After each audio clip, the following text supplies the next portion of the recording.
जी नमस्कार दोस्तों, स्वागत है आप सभी का हमारे YouTube चैनल पर। आज के करंट अफेयर्स डेट है आपकी 28 दिसंबर 2023। हमारे सेशन की एक ही विशेषता, कम टाइम में इंपॉर्टेंट क्वेश्चन के ऊपर हम लोग चर्चा करते हैं। डेली करंट अफेयर्स की क्लास लेने के लिए आज ही ज्वाइन करें हमारे YouTube चैनल।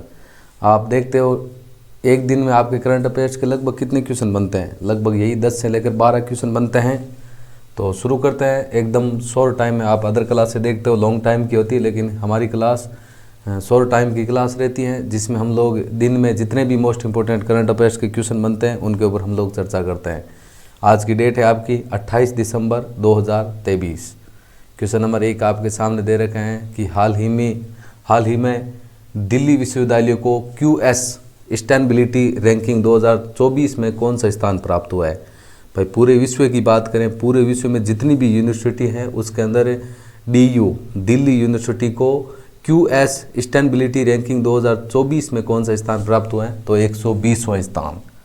यहाँ पूरे विश्व की बात हो रही है, भारत की बात नहीं हो रही। पूरे विश्व के अंदर दिल्ली यूनिवर्सिटी को QS सस्टेनेबिलिटी रैंकिंग में कौन सा स्थान प्राप्त हुआ है? 2024 में 220वां स्थान प्राप्त हुआ है। ठीक है, क्वेश्चन नंबर 2 की चर्चा करते हैं। क्वेश्चन नंबर 2 आपके सामने दे रखे हैं कि हाल ही में ब्रेकिंग द मोल्ड जो पुस्तक है उसका वास्तविक नाम, पूरा नाम तो अलग है, जो मेन नाम है पुस्तक का इतना ही है। एक ये पुस्तक है जिसका नाम आपके सामने दे रखा है ब्रेकिंग द मोल्ड, और पूरा नाम हम बात करें, पूरा नाम आगे दे रखा है आपका रिमेजिनिंग इंडियाज इकोनॉमिक फ्यूचर नामक पुस्तक किसने लिखी है? तो 2 लेखक हैं जिन्होंने संयुक्त रूप से इस पुस्तक को लिखा है। पुस्तक वैसे नाम आपकी यदि कहीं पर भी पूछा जाएगा तो उतना ही नाम मिलेगा आपको, ब्रेकिंग द मोल्ड, और बाकी पूरा नाम मिल सकता है, ऐसी बात है, नहीं मिल सकता। तो संयुक्त रूप से लेखक है आपके, एक का नाम है रघुराम राजन, आपने नाम सुना होगा, बहुत सारी इनके द्वारा पुस्तकें लिखी गई है, और इनके साथ में रोहित लांबा, दोनों ने संयुक्त रूप से ब्रेकिंग द मोल्ड पुस्तक लिखी है। और हम बात करें जो ब्रेकिंग द मोल्ड है उस पुस्तक का मुख्य उद्देश्य क्या है? भारत के आर्थिक विकास में तेजी लाने के लिए अनेक प्रकार की रणनीतियों को स्पष्ट करना चाहता है। भाई ये 2 लेखक हैं, रघुराम राजन, रोहित लांबा की बात करते हैं। भारत के आर्थिक विकास की हम बात करें, तेजी लाने के लिए बहुत सारी रणनीतियाँ इस पुस्तक के अंदर लिखी हुई है। पुस्तक का नाम है breaking the mould, reimagining India's economic future. Question number 3 की चर्चा करते हैं। क्वेश्चन नंबर 3 है आपके सामने दे रखे हैं कि हाल ही में किसने राष्ट्रीय बैडमिंटन चैंपियनशिप 2023 में महिला एकल का खिताब अपने नाम किया है? यहाँ पर महिला खिताब की बात हो रही है। राष्ट्रीय बैडमिंटन चैंपियनशिप 2023 की बात करें, अनमोल खरब ने, हाल ही में अनमोल खरब ने राष्ट्रीय बैडमिंटन चैंपियनशिप 2023 में महिला एकल खिताब अपने नाम किया आपका। क्वेश्चन नंबर 4 की चर्चा करते हैं। आज का क्वेश्चन नंबर 4 है आपका कि हाल ही में किस अभिनेत्री को मिनरल वाटर ब्रांड, आपको पता है मिनरल वाटर का कौन सा ब्रांड चलता है भारत के अंदर? बिसलेरी की बात करते हैं।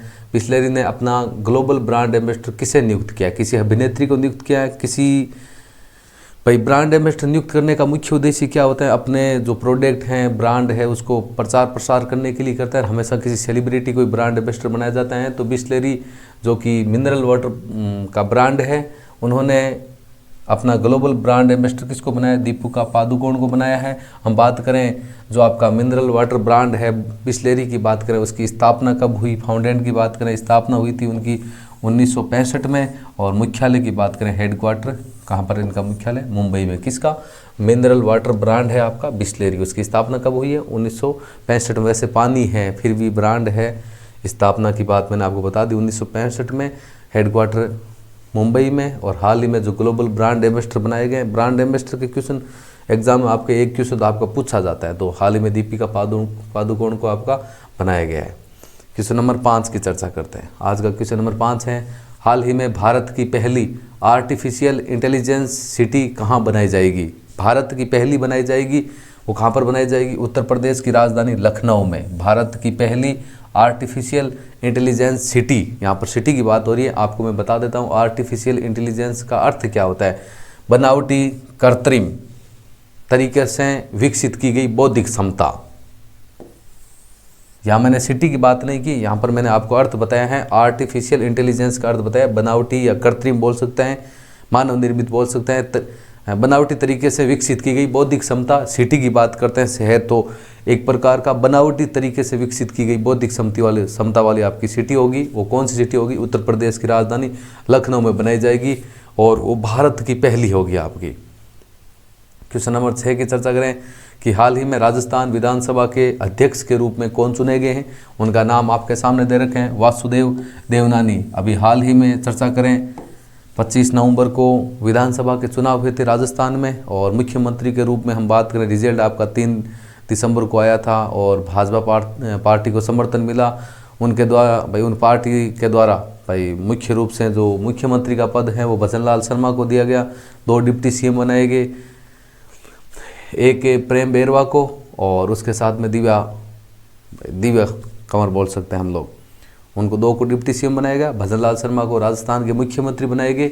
और विधानसभा के अध्यक्ष की बात करें, राजस्थान राज्य के विधानसभा के अध्यक्ष के रूप में किसे चुना गया? वासुदेव देवनानी को चुना गया आपका। क्वेश्चन नंबर 7 की चर्चा करें। क्वेश्चन नंबर 7 आपके सामने है कि हाल ही में पहली इंट्रा डिस्ट्रिक्ट हेलीकॉप्टर सेवा का उद्घाटन किसने किया? भाई भारत के अंदर पहली इंट्रा डिस्ट्रिक्ट हेलीकॉप्टर सेवा का उद्घाटन किसने किया? योगी आदित्यनाथ ने। हम बात करें योगी आदित्यनाथ कौन है? उत्तर प्रदेश राज्य के मुख्यमंत्री। जनसंख्या की दृष्टि से देखें भारत का सबसे बड़ा राज्य और वहाँ के मुख्यमंत्री योगी आदित्यनाथ जिन्होंने पहली इंट्रा डिस्ट्रिक्ट हेलीकॉप्टर सेवा का उद्घाटन किया। हम बात करें इंट्रा डिस्ट्रिक्ट हेलीकॉप्टर सर्विस की बात करें, वो एक प्रकार की निजी सार्वजनिक भागीदारी है, वो पीपी पर क्या है आपकी आधारित है। क्वेश्चन नंबर 8 की चर्चा करते हैं। क्वेश्चन नंबर 8 की हम बात करें, आपके सामने दे रखे हैं कि हाल ही में किस राज्य के गिग श्रमिकों को 5 लाख रुपए का दुर्घटना सीमा प्रदान किया जाएगा? यहाँ पर आप क्वेश्चन देख लो, ध्यान से देख रखे हैं। क्वेश्चन है आपका गिग श्रमिकों के ऊपर कि गिग श्रमिकों को किस राज्य के द्वारा 5 लाख रुपए का दुर्घटना बीमा प्रदान किया जाएगा, सीमा ने बीमा प्रदान किया जाएगा? वो आपका है तेलंगाना राज्य। तो हाल ही में ये तेलंगाना राज्य के द्वारा ये घोषणा की गई है कि जितने भी गिग श्रमिक है उन गिग श्रमिकों को 5 लाख रुपए का दुर्घटना बीमा प्रदान किया जाएगा। पहले आपको ये भी पता होना चाहिए भाई गिग वर्कर या गिग श्रमिक होते क्या है? भाई काम के बदले भुगतान के आधार पर रखे जाने वाले कर्मचारी उनको बोल सकते हैं, या स्वतंत्र रूप से ठेके पर काम करने वाले कर्मचारी की बात कर सकते हैं, या ऑनलाइन प्लेटफॉर्म के लिए काम करने वाले कर्मचारी। ये सारे कर्मचारी कौन से होते हैं? गिग वर्कर होते हैं। ये आपके सामने 3 ऑप्शन दे रखे हैं। पहला ऑप्शन है भाई काम के बदले भुगतान के आधार पर रखे गए कर्मचारी, वो भी आपके गिग वर्कर होते हैं, गिग कर्मचारी बोल सकते हैं। और स्वतंत्र रूप से ठेके पर काम करने वाले कर्मचारी गिग वर्कर होते हैं। ऑनलाइन प्लेटफॉर्म के लिए काम करने वाले जो कर्मचारी होते हैं वो भी आपके कौन से होते हैं? गिग वर्कर होते हैं। उनको भाई कोई भी दुर्घटना होती है उनके तौर पर तेलंगाना राज्य सरकार के द्वारा उनको बीमा के रूप में कितना रुपये दिया जाएगा? 5 लाख रुपये दिया जाएगा। तो श्रमिकों के लिए काफ़ी बड़ा योगदान ही है। वैसे तो दुर्घटनावश किसी की मृत्यु होती है तो उनके परिवार को आर्थिक सहायता के रूप में 5 लाख रुपये दिए जाएंगे। क्वेश्चन नंबर 9 की बात करते हैं कि हाल ही में किस देश के खिलाड़ी जिनका नाम दे रखा है डीन अलगर ने अंतर्राष्ट्रीय क्रिकेट से संन्यास लेने की घोषणा की है? वो किस देश के खिलाड़ी? आपको ये पूछा है, क्रिकेटर की बात हो रही है। तो ये है आपके दक्षिण अफ्रीका के प्लेयर हैं जिनका नाम है डीन अलगर, जिन्होंने अंतर्राष्ट्रीय क्रिकेट से संन्यास लेने की क्या की है? घोषणा की है। तीनों फॉर्मेट में, चाहे वो आपका T20 फॉर्मेट हो, चाहे आपका वनडे फॉर्मेट हो या आपका टेस्ट फॉर्मेट हो, तीनों फॉर्मेटों में संन्यास लेने की क्या की उन्होंने? घोषणा की है। क्वेश्चन नंबर 10 की बात करें। क्वेश्चन नंबर 10 आपके सामने दे रखा है कि हाल ही में ई जागृति पोर्टल और राष्ट्रीय उपभोक्ता हेल्पलाइन 2.0 का उद्घाटन किसने किया है? तो क्या है? केंद्रीय मंत्री पीयूष गोयल ने। हाल ही में केंद्रीय मंत्री पीयूष गोयल के द्वारा ई जागृति पोर्टल और राष्ट्रीय उपभोक्ता हेल्पलाइन 2.0 का उद्घाटन किया गया। उसका उद्घाटन करने का मुख्य उद्देश्य क्या है कि भाई ये उपभोक्ताओं को संबंधित उपभोक्ता फोरम तक पहुंचाने का एक आसान तरीका होगा, त्वरित बोल सकते हैं, और कम लागत वाला तरीका प्रदान करता है। कौन सा? ये हेल्पलाइन 2.0 बोल सकते हैं, या ई जागृति पोर्टल और राष्ट्रीय उपभोक्ता हेल्पलाइन 2.0, जिससे होता है क्या है कि उन्हें अपनी शिकायत दर्ज करने के लिए यात्रा करने और शारीरिक रूप से उपस्थित होने की आवश्यकता समाप्त हो जाएगी। वो उस पोर्टल के ज़रिए ही अपनी शिकायत दर्ज करवा सकते हैं, और यदि उपस्थित नहीं हो तो कोई बात नहीं, वो वहीं से शिकायत दर्ज करवा सकते हैं। और क्वेश्चन नंबर 11 दे रखे हैं कि भारतीय नेशनल कांग्रेस पार्टी की स्थापना दिवस कब मनाया जाता है। तो आपको पता है प्रत्येक वर्ष 28 दिसंबर को, तो आज ही का दिन है 28 दिसंबर की हम बात करें, प्रत्येक वर्ष 28 दिसंबर को भारतीय नेशनल कांग्रेस पार्टी का स्थापना दिवस मनाया जाता है। किसी भी दिवस को मनाने का मुख्य उद्देश्य उस दिन के प्रति जागरूकता को बढ़ाना उसका मुख्य उद्देश्य है। आपको पता है भारत के अंदर 2 मुख्य पार्टियां, एक तो है आपकी कांग्रेस पार्टी और दूसरी आपकी भाजपा पार्टी है। जो कांग्रेस पार्टी है, भारतीय नेशनल कांग्रेस पार्टी की हम बात करते हैं, जो आज़ादी से ही अपनी सत्ता अलग अलग राज्यों में कायम कर रही है। अभी हाल ही में थोड़ी सी इनकी सत्ता कम हो गई। हाल ही में अभी सरकार की बात करें, भाजपा सरकार ही है, सेंटर की बात करते हैं भाजपा की है, लेकिन कुछ राज्यों में इनकी भी सरकार है। बात करते हैं गठन, भाई भारतीय नेशनल कांग्रेस पार्टी का गठन की बात करें, गठन हुआ था इनका 28 दिसंबर 1885 को क्या हुआ था, इसका गठन हुआ था। और प्रत्येक वर्ष 28 दिसंबर को इसका स्थापना दिवस आपका मनाया जाता है। क्वेश्चन नंबर 12 आपके सामने दे रखे हैं।